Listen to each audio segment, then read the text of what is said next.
Because, and maybe that's an explanation that she gave him later. I wanted to be sure that you were in this for the long haul before I brought a man into my children's lives. Okay. Because you don't want to keep introducing different men to your children. Yeah. You dating this guy in January. Now you're dating this guy in March. And then this guy in August. And all of them have met your children. That sends a different message to your children. Right. Especially at a young age. Yeah. And that's just like, I remember during our literacy program that me and my buddy, man. I'm glad you brought that up, man, because I like when you talk about this stuff, man. I remember the literacy program. I remember, man, the literacy, when we were doing the literacy program, me and my boy MJ. And I remember this kid, man, that we used to, that was in the program. I remember the kid telling me one day that his mom was like, my mama a hoe. Dang. So I said, what? Yeah. I'm looking at him like, I'm thinking, first of all, man, what the hell did you just say? Yeah. So I said, wait, what did you just say? Man, Mr. Steve, my mama a hoe, man. Man, we talking a 5-year-old. And now, in all fairness, Yeah. when you hear a kid say that, maybe I shouldn't admit that because at first I wanted to laugh, because at first I was like so far off guard that Right. that it was almost like come on, man, Right. Right. Watch Like, your mouth, little such, watch your mouth. Yeah. But I wanted to dig deeper, and I said, man, what you mean?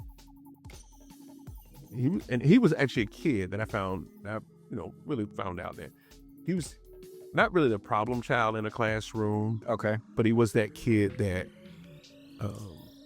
didn't do his work. Mm-hmm.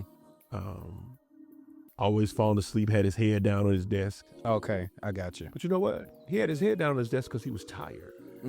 Right. And so when he explained to me why he said that, his mom was a hoe, he said, Mr. Steve, every time I look up, every night, it's a different such and such in my house. Knocking I'm just going to change the words because I'm not going to use his term. I got But basically, man, knocking my mama down. I'm thinking to myself, 5 or 6 years old, that can talk and understand this type of stuff at that age. Wow. So I was like, well, dude, what you talking about, bro? Well, such, this and that. So come to find out, what he was saying was at nighttime. And I bring light on it. It's light now, but it wasn't back then. I couldn't understand it. I got you. But he said, and man, I hate y'all. I'm laughing. It ain't funny. But he was like, man, Mr. Steve, my mama headboard always knocking against my wall, and I can't sleep at night. That's why he couldn't sleep. That's why he was so tired. Okay, I got you. In school. Yeah. So I remember, I remember seeing his mom, right? I ain't calling it. It's just, Shay. Yeah. Hey, let me have a word with you right quick. Hey, Mr. Steve, such. He used to always be like, hey, hey, Mr. Steve, when you gonna come to my house and read to me? I'll tell you something. You better be careful what you ask for. Okay. Yeah. Yeah. Yeah. Cause I come over there with a book bag full of Dr. Seuss books. I'll be like, yeah, green hat and ham, I am, whatever it says, green eggs and ham, I am, if you want to. But yeah. But yeah, you definitely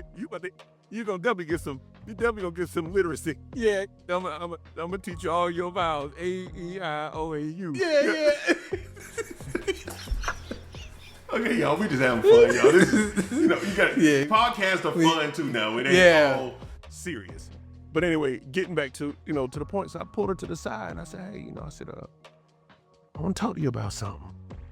And she was real fresh. She's a young girl, but she's always fresh. Right. What you want to talk to me about? You talking about coming through? No, I'm not talking about coming through, shawty. No, I'm not. Well, what's up? Yeah, hurry up and get to the house. Yeah, I need to talk to you about, you said that the son was having problems in school. You were getting letters sent home to you because he wasn't being attentive in class, falling asleep, kept his head down, he never not doing his work. And I said, but the conversation that you and I are about to have, it stays between me and you. Yep. She was like, what's up? Why are you looking so serious? No, because this is serious right now. I said, I know we joke around, I said, that's the nature. I said, but right now we're serious. I said, right now we're talking about a child. Yeah. And at that point, she realized that I wasn't playing. I said, apparently, nobody taught you how to put a pillow between your headboard and your wall, because your son can't sleep at night because he says your headboard is knocking all night with a different dude and he can't sleep. Bruh, if we had IG back then, Yeah.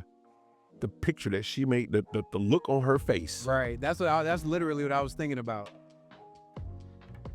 It was, and I'm not talking about the part of the embarrassment, because that's not what that conversation was about. Right, of course. This conversation was about, what do we need to do to fix the problem that we're having with your son? Right. And why teachers don't want him in the classroom because they think he's disruptive. They think that no one cares about this kid because he comes to school and goes straight to sleep. Oh, yeah. Yeah, right. How are we going to fix this? And it's, you know what? It's my job to help you come up with a solution. Right. We had that conversation. Right before she left, I said, don't you say a word to him. I said, because one of the things that we do as men, especially with our young brothers, is we try to create a relationship that makes them feel safe enough to talk to us about any and everything. Yeah. Yep. All the little boys and stuff, man, even now that I'm reading to, I always ask them kids and we talk about it. Look, I don't care who it is. It could be your relative.